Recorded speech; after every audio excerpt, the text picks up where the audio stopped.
Good afternoon and welcome to the Woodshed Archive Happy Hour session. We're joined this afternoon with Stephen Stokes, who you may know as the host of Live Art, the other series we do. Exactly. And after we asked everyone and their mother if they could play, it came down to me. And so, y'all's lucky day. I don't mind being the 10th, 12th, 50th option on the table. And here we are. No, you were number one, man. I'm good, dude. Thank you. It'll be fun. It's going to be good times. So I've been asked, I'm going to do about 5 songs, and it's kind of cool because I get to go back and look at songs I haven't played in a while, which is cool for me, maybe not cool for you to listen, but I think I've got some good stories behind a few of them, or at least some stories. And the first one I'm going to start off with is the first real song I guess I wrote, like full-on tune. It was in college, and I think everybody was going, it's hazy. There was a lot going on that time. I don't remember. I think everybody was going to the beach or something, and for whatever reason, I just had this guitar. It's the first time I was actually playing around with a Gibson acoustic, and I've been used to not playing expensive guitars. And so, I don't know, man, it's something about that Gibson. I think it was a J45. And I don't know, I was sitting there playing it, plugging. It was like, oh, this thing's so loud. Like, it was the volume that really got me. And I was like, this is really cool. And sometimes when you do that, like you put a different instrument in your hand, you hear something differently. I mean, that one sparked an idea for a song. And then I wrote this.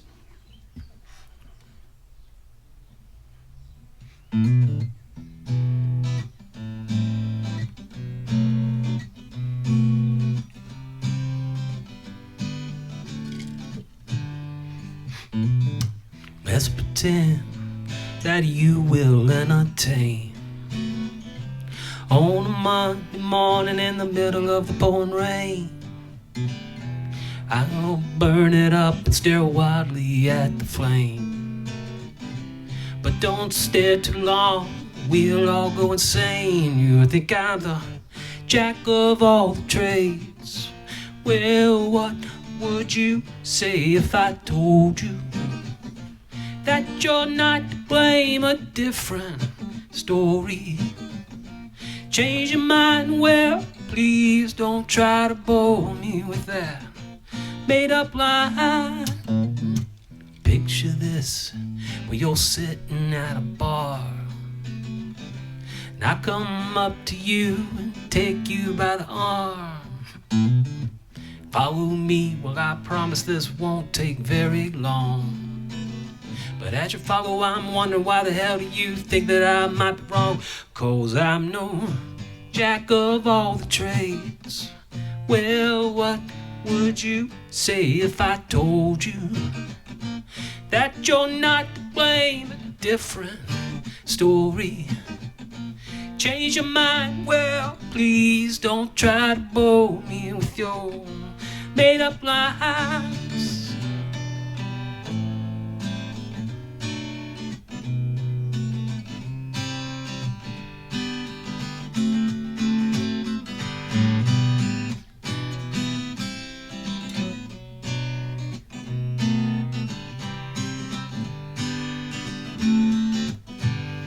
I'm the jack of all the trades.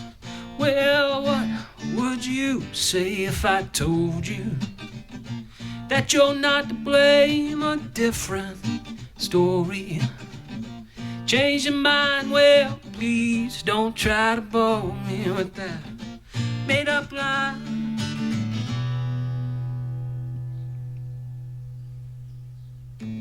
Yeah, so that one's called Jack of All Trades, and I wrote that one in college, as I just said, kind of randomly, but it was the band was Flywater, and still some of my best friends. I love getting those guys. We try to get together if we can once a year at least, and man, it's fun. Reminds me of old good college friendships, man. Those are fun times. So next tune is, what we say? Oh, yes, from the band I'm currently from way back in yesteryear to current, fairly current. Band I'm playing with now, Hard Pass. This is off the first album, title track off of that. And this one is a song about. Well, first I wrote it called Mona Lisa Motel, and it was it was a motel in Camden that I don't think is still. It might still be there. I haven't been down that street in a while, but. It wasn't anything pretty. I mean, it was one of those kind of places you don't go visit often. And I, just passing it, it just sparked, again, another sign. I saw a sign, Mona Lisa Motel, and I said, that place probably has a lot of stories to tell. And, well, it gave another one. There, I just told a story, so I guess it's still kind of putting them out there. But the song's really about needing a place of refuge and respite, I guess, is kind of, and not having any sort of judgments thrown your way, just needing to hit pause on some things, and maybe the Mona Lisa Motel was that for somebody, I don't know, or it could have been a massive location from crime, but either way, it sparked a song. So let's go through that.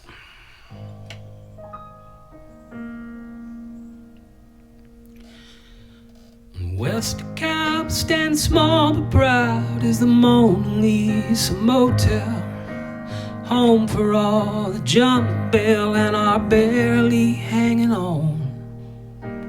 Dirt and stains and punctured veins, no judging your condition. Like a good true Southern Christian, she welcomes one and all. Mona was there when Marsh stumbled in, oh how on New Year's Eve, with a knife taped up his sleeve, 'cause he knew his fist couldn't win a fight. Opened the door, then hit the floor, knife cut him across the wrist. But Mona Lisa wasn't pissed, she cleaned him up and made things right. And we all need a Mona Lisa in our lives. Go and hit the shit show for a while, a place that knows when to give and what to take. Compassion overflows, you hear them fighting in the throes and wide awake. Mona Lisa's heart will never break.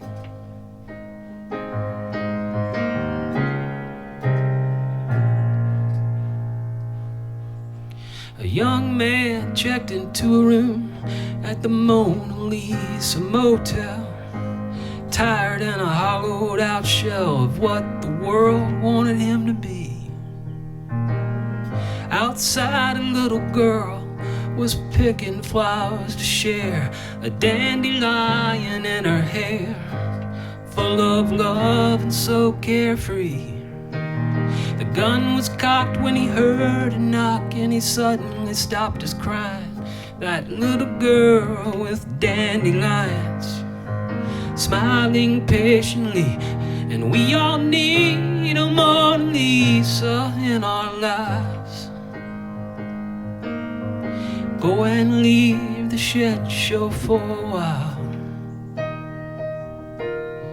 a place that knows when to give and what to take.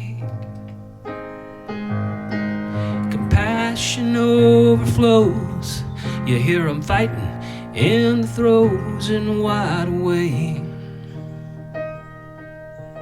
Mona Lisa's heart will never break.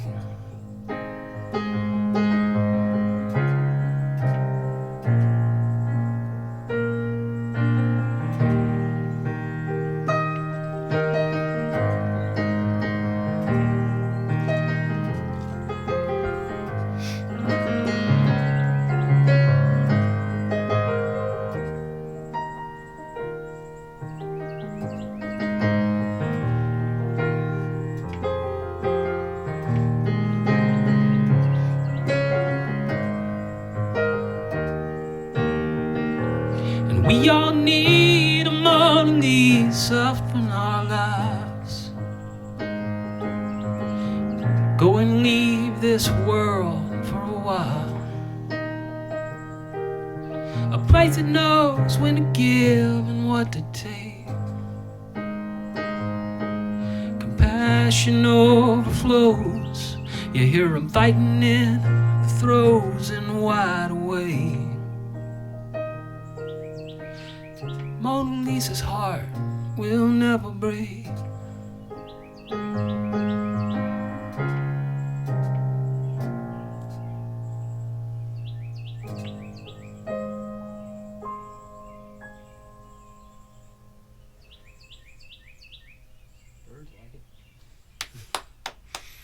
Birds, man. All right, so again, that was from first album of Hard Pass. I'm going to step back to a song I wrote with another band in town here, 8-Track Parade. And really this one's about, let's say, it's an interesting note in that when we recorded, the best way I can describe this one is it's the first time when we recorded it that I played on a grand piano and recorded a grand piano, and I had not done that up to that point. And I think, and even writing some of the song in the studio was because of that, because I think I get an option to play a big grand Baldwin piano. It sounds amazing. So then you go back and you're like, well, if I have that option, it's changed kind of how I want to do the song. And so it's going to be an 8-track Parade tune from the first album we did. But yeah, let's try that. See what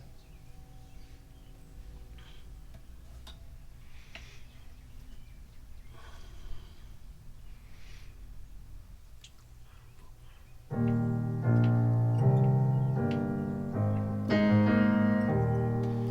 Your words provide some peace of mind.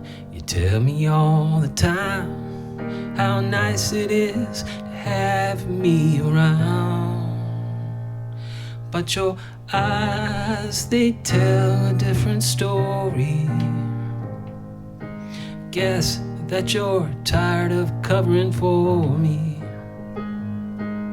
So burn, baby, burn. The embers I've learned are the charred remains of a simple, easy love.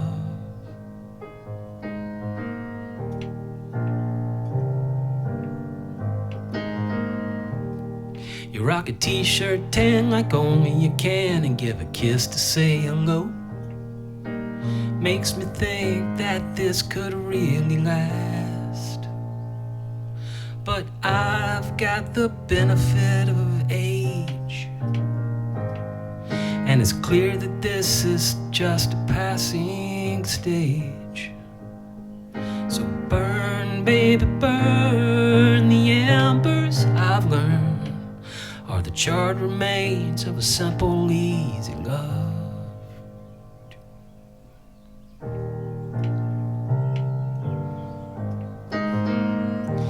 We both thought things would get better in the fall, but all our plans were grains of sand so infinitely small. It's not about being patient, but having the courage to make the call.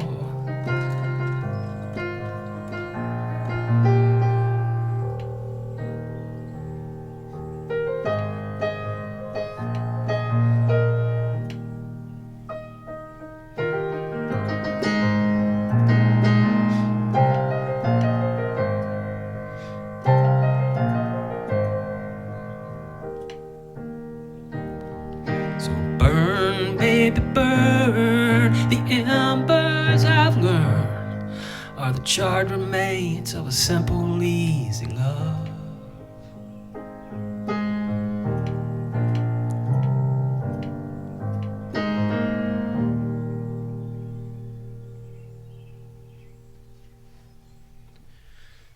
All right, yeah, baby. That was so burn. That was a fun. That's a song that actually I still see pop up from some commercial radio station somewhere. you know, when you get the little BMI notices in NASCAR, they say your song has been played this many times somewhere in the world. And every time I try to drill that down, I never get it. So I have no idea. But here's to whoever. I'm gonna hopefully go to like some rural, small town in Saskatchewan or something, and see a billboard with my face on it, and you know, burn. I'll be really, hey, look at me, I'm really popular here, and it gets played a lot. This is where it is. It's just like one little guy on the radio station. Just.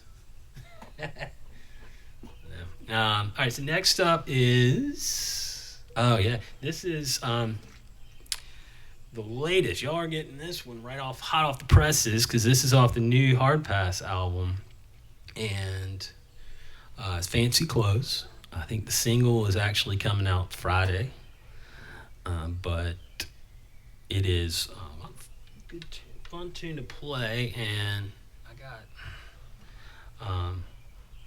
I really think that what you're going to hear is going to be something that is a little different than what you're going to hear on the album, but it is, and I think the other guys in the band agree, man, this album's got a little more of all the songwriters contributing to all of the songs, you know? It's not it feels like it's more than anything a greater than the sum of its parts kind of album, but as much as I like the first two, there was also this element of songwriters that are getting musicians to play on their songs, and I feel like this one really just had, the songs wouldn't be the same. I mean, they're just totally a combination of everybody's skills, you know. They're just really good at what they do. But this is, again, Fancy Clothes. We'll see this one on Friday. Cool. And hit pause, because I've got to go get my capo. Okay, sorry, we had to turn the birds up in the monitors. That's what we were just doing right there, right? So if you hear a little bird, that is on purpose.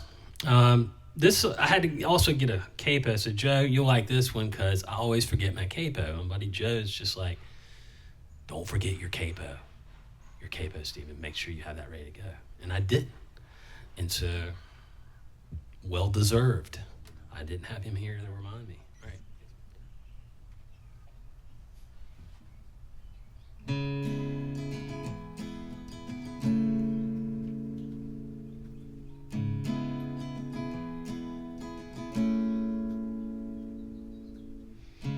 This is our last clean glass. After last night's drinking, it's gonna hit me fast. Is this the week that you get paid? If not, we can sell that jewelry you made. I'm the wind.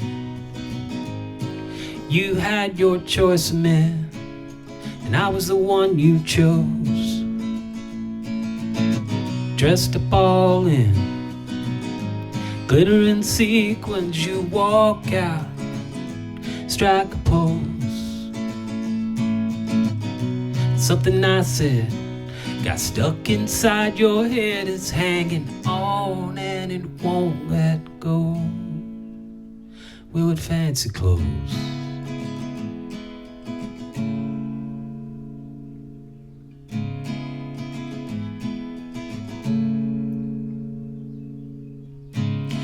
Love to walk in your mind, hang out and spend a little time, gathering up all your fear and hate, drowning your anger in the love we'd made. We were living in sin, forced to fend for ourselves, but we were having such a ball.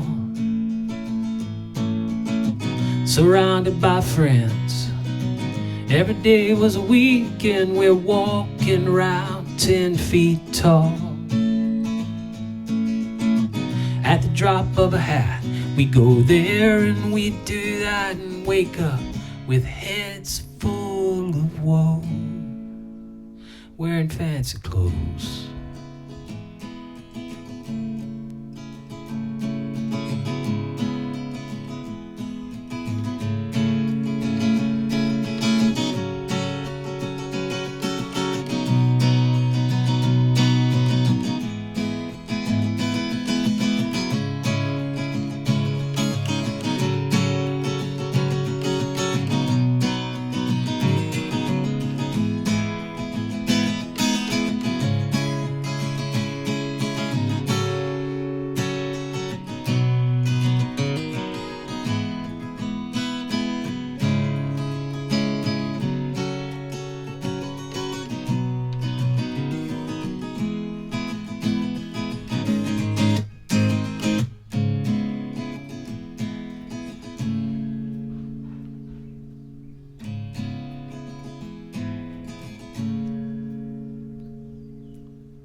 bottle made the call. Told me when to run, walk, talk, and crawl. Really things are mostly a blur, but I remember when we were living in sin, forced to fend for ourselves, but we were having such a ball, surrounded by friends. Every day was a weekend, we're walking around 10 feet tall. At the drop of a hat, we go there and we do that and wake up with heads full of woe, wearing fancy clothes.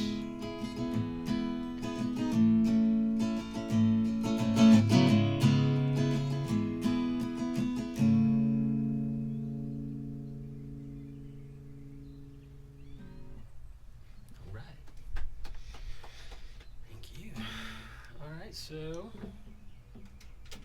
after I dry my hands, those of you listening in by audio, it is a balmy 115 out here today. No worries. The humidity is just slightly high, somewhere like Yeah. 98%. Yeah, whatever it is right before it starts raining. Yeah. Yeah, that. This is as close as you can get to rain without it actually raining. Right. Yeah. All right. Yes. Let's talk about this. This next song. I'm talking to the mic here. This next tune has a bit of a story behind it. And we never recorded it, but it is buddy of mine. We're at this. Here's the story. So we're at this wedding, and you know how things happen. My buddy's, he gets into a little bit of disagreement with his significant other, and she takes off with the car and his wallet and his keys and everything. We're in there, and so we're like, oh no, what are we gonna do now, right? So like, well, he doesn't have a car, so he's riding in my car. So we head out. Probably not the smartest idea, right? Like we shouldn't have, but we head out, and he's driving my car, and we're going to his house, and he gets pulled. And so, not cool. He's going to jail. That's all unfortunate. The cop looks at me over in the side, says, "Look, man, I need you to take this car, and you need to go straight home, right? You have to get out of here." So I wait till he turns the corner, and then I get behind it, and I immediately am following him straight to jail, not listening at all to the directions of the police officer. And so we do that, and I get there in my suit. I'm waiting on buddy, and it seems like he's doing like this. I see him go by the window right there from the lobby of the police station. I see him like briefly go, and he's got this orange jumpsuit on. He's doing the whole like small walk, with get the chains on the thing. And I was like, didn't think that. I mean, that seems a little unnecessary. It's not like he's a violent criminal and all, but he certainly thought he was that night. So I'm sitting there reading a magazine. I guess the cop looks at me. He's like, "You okay to drive?" Like I still had my his wedding suit and everything on. I was like, yeah, man, I'm fine. Anyway, he lets me sign him out, and I bailed him out. We get in the car, and he's like, that was awful. It was terrible, but I just need to get home. Let's get some meat. Let's go grab and get situated. And next day, we're on the way home, and I was just like, he's like, that was one hell of a night, dude. It's just a lot going to take in at one time. And he's like, it's not so much like anything other than if it was just for the the bitch, the booze, and the jail. And I was like, well, yeah, that and so that's a song, and let's just turn it into something. So I did, and I went home, and the night called for a song to be written. Everybody was happy. All right, so this one's called Brunswick Shuffle.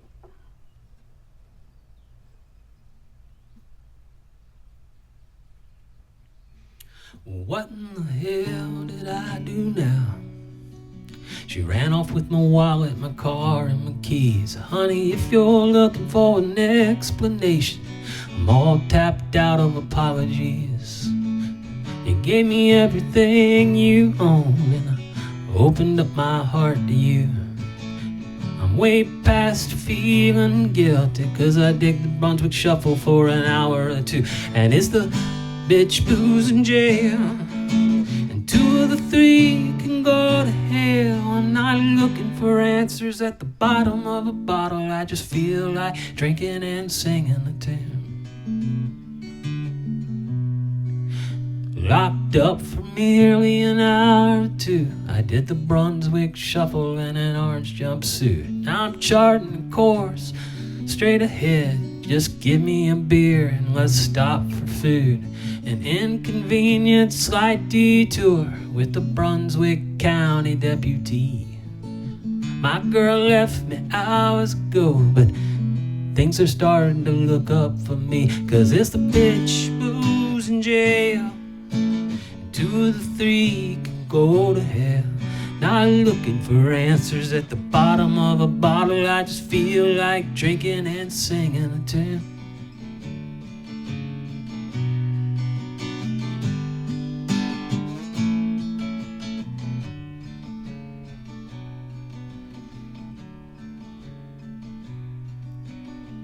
History says I shouldn't feel good, but I swear I've never felt better. There's a peace that comes from sitting on the bottom, and I'm living that theory to the letter. An inconvenient slight detour with the Brunswick County deputy. Even though my girl left me hours ago, I think things are starting to look up for me. 'Cause it's the bitch booze in jail, 2 of the 3 can go to hell. Not looking for answers at the bottom of a bottle. I just feel like drinking and singing a tune. Feel like drinking and singing a tune.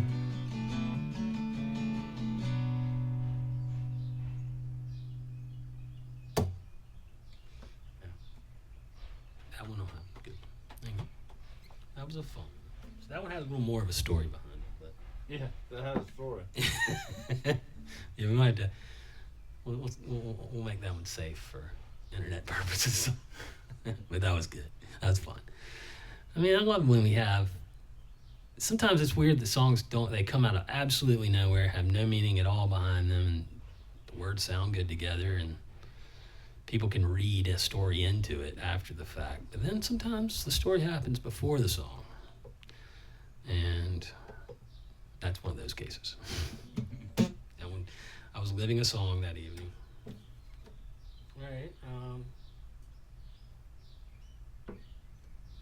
Trying to think. I guess let's take a break. I got 5. I got one other tune or 2 we can play, but not much. Yeah. All right. So this last tune is a song from when I was in a band called 8-Track Parade. And it does have a little story. So I was living on Folly Beach at the time and burnt my house down. Not like intentionally like arson, but just kitchen mishap, and some grease caught on fire. And it's again one of those things where the story happens before the song. Instead of you just finding out and writing a story and then get people getting what they want to out of it. But this one actually is very much the story happens before the song. And so I obviously they made us move out, and they did not give us our deposit back. But we went downtown Charleston, and I moved into a place, and my future wife moved right in below me. Oh. And so maybe, the fates, the gods, maybe it was arson. Maybe I burned it down. Who knows? But all of that came to be because I got married. All right, so let's.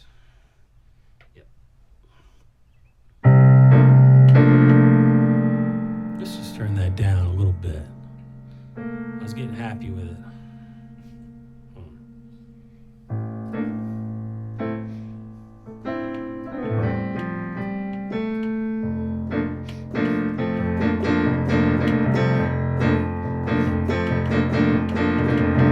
down a house, Foggy Beach. Didn't know I could couldn't mix water and grease.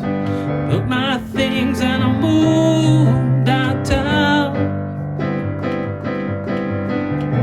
Whiskey, wine, and special K. Waking up somewhere different every day. I can wait and I moves in my mind. That girl moved in right on time. You can tell that I'm weak and I'm dragging ass. I had another when I knew that I really should pass. But nothing going, but it won't last for long.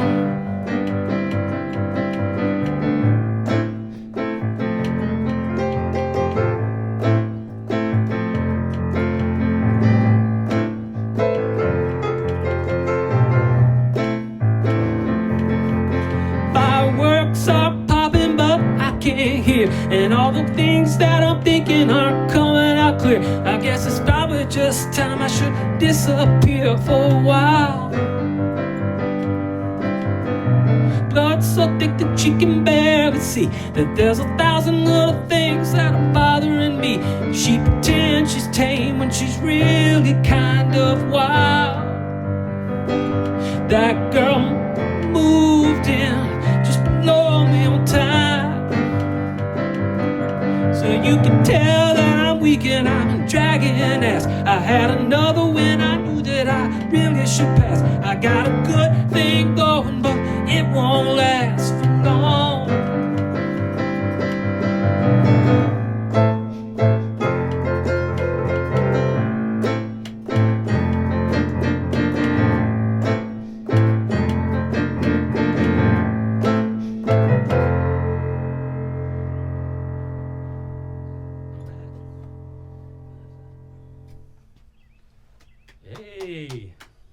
And that concludes the musical portion of our show. Well, Stephen, thank you so much for coming in and playing us some tunes. That was really nice. Thank you for having me. Just out of curiosity, what are the names of those songs that you just played? Okay, let's think here. We got to put on things. So the first one we played was Jack of All Trades. The second one was Mona Lisa Motel. Yep. And the third was Burn. And then we played Fancy Clothes and Brunswick Shuffle, and It Won't Last for Long. Yep, that's it. Wow. Very good. That was actually... It's like a hard question. You quit counting, so I lost track of how many songs that was. I think it was 6. It's like 6 songs, yeah. It's not bad. I mean, it's fine. Cool. It's just that. I was also wondering, just how long you've been part of the Columbia music scene in general, as far as just in any capacity, really. Okay, yeah. Well, I'd have to say, first of all, back it up just a stretch, I'd say cut the teeth on the Charleston scene in the late 90s, and I mean, that's where I started playing in bands. Flywater, Live Oak, and some bands from the, like 97 to 2004 or 5. Moved up to Columbia in 08, I think, 07 or 08. And immediately, actually, I might even played a practice before we moved up here, but I started playing in a band called Analog Moon. And so I played with those guys like the first couple of years, maybe the first year I was in Columbia, but then the singer and guitar player for that band, he moved up to Asheville, Todd Britton, and so that was definitely kind of did play around. At that point, I was sort of like, well, how do you meet musicians in these cities, right? Like I knew a few, but I started doing this open mic night. I knew Joe Pearson, and we had been playing a good bit, and I started playing some open mics, so I got to meet some newer people, and so a couple buddies of mine, we started, I'm trying to remember which happened first, but I know that I got together with two of my Florence boys, Joe Pearson and James Urban, and we started a band called Dead Pedals. And in many ways, this is like, I'd say the stuff I'm doing now with Hard Pass is kind of an extensionist in that, because it's a lot of the writing, and Jack and Joe and I both write in the new band, as well as Darren Woodleaf, who I'll mention in a second. But I know we started Dead Pedals. Somewhere in there, I was also playing with I started doing the open mic nights, and I was playing, and this guy and Darren came to an open mic that I was hosting. We got together. I ended up, long story short, on that one, playing with Pocket Buddha for a long time. And then I think after somewhere around there was Dead Pedals, and then came 8-Track Parade, and I started playing with those guys, and that was a lot of fun. And but it was also my first time being kind of a lead singer. I mean, I'd sung a lot of songs in bands in the past, but not like the sole guy for singing. So that was an adjustment. But we also ended up getting the horn section too with that band. That was ripping. And then I learned a lot of covers doing that band too, which is a good thing to know. And we had some originals too that were awesome. 2 albums with them. And then I have one recording of 8-Track Parade. You do? Yeah, from what's the name of that place? Main Street. It was a restaurant down on Main Street that did a lot of music there back through that time. Oh yeah. Okay. And y'all played there, and I recorded it. Nice. That is awesome, because I there's not that many. I mean, I'd love to hear some more live, because it was a good live band. I mean, there's all of those guys, every single one of them, super talented dudes. And and really, once we got the horn section, and for the second album has horns, but even the live shows just took off. I mean, that was like, when you can play some Steely Dan and then nail the horn line in it with a full horn section, that's pretty ripping. Yeah, that's pretty nice. That's fun, Yeah. like the party has started. Yeah, it's cool. And then after that is really when Hard Pass picked up. I mean, that's when we started that, 22 or something like that, and right after COVID, because I remember I've kind of judged the world a little bit by COVID, but COVID's sort of where 8-Track Parade, we stopped playing, and that sort of stopped. And our drummer was leaving at the same time, moving to Greenville. So then I picked up, and we had Hard Pass, and since we've been playing, writing music and making records. I mean, well, speaking of writing music, yes. Obviously you just played us a bunch of songs that you've written, but Yeah. when did you really kind of start writing music? What instrument, the guitar or piano, were you writing on? And kind of how prolific?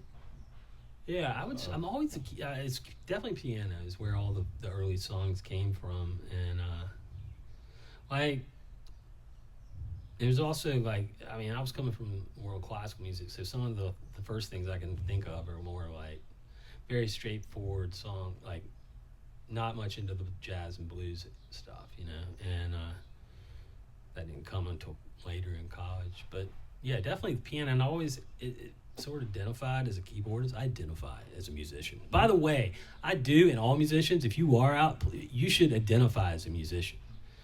Okay, that not be what makes and brings home your money. But like if you play music, that's who you are. That's how you see the world. And we see the world sometimes a little differently than others, but that doesn't mean that if you're a stockbroker, or if you're working at Publix, or if you're a teacher, or if you are a real estate agent, it doesn't matter. All of that is what pays the bills, it's how you get income, but you're a musician. So that's actually who you are. When somebody asks, what do you do? That's a different question, really. I mean, you might play music. If you're lucky enough to do both, that's amazing. Then you've hit really the golden opportunity there. But in that sense, I say I identify as a keyboard player. So to answer your question, yeah, I've always been the keyboard player. But what really was when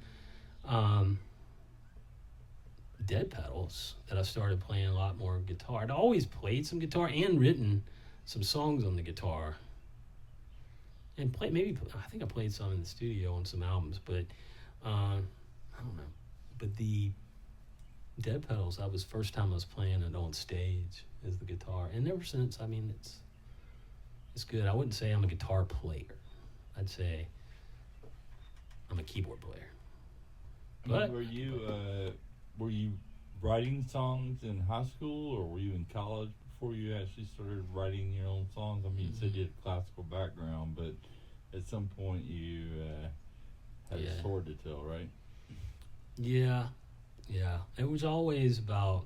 I don't think I'm particularly the classical background. I mean, it was just because I came out of the traditional music, teaching, going to lessons and things. But I think the more of the music came from writing. I mean, I've always enjoyed writing, whether it be a story or even writing a book report or a term paper or whatever it was on. I mean, I did enjoy writing, still do a lot. And so that it seemed like when I would go to write a song, I was having more fun when I got to tell a story rather than just writing songs. So it's sort of I fell into that style of songwriting more than I think some other styles. But I love listening to somebody that, when I go to listen, it's weird because when I go to listen to music, most of my favorite musicians and favorite acts are not telling stories with their music. I mean, they're just saying, "What's up? Let's boogie. I'm here. I'm ready to party." I mean, it's like Neil Francis. I love some good funk and nothing serious about the lyrics. The lyrics are there to serve a purpose, but not necessarily. So some of my favorite bands are that. But when I go and I write a song, it always comes out as more of what you heard today, really. Cool. Well, sure. Thank you for coming out. That's what I'm here for. It's been fun. It has been fun. It always is fun. Always good time.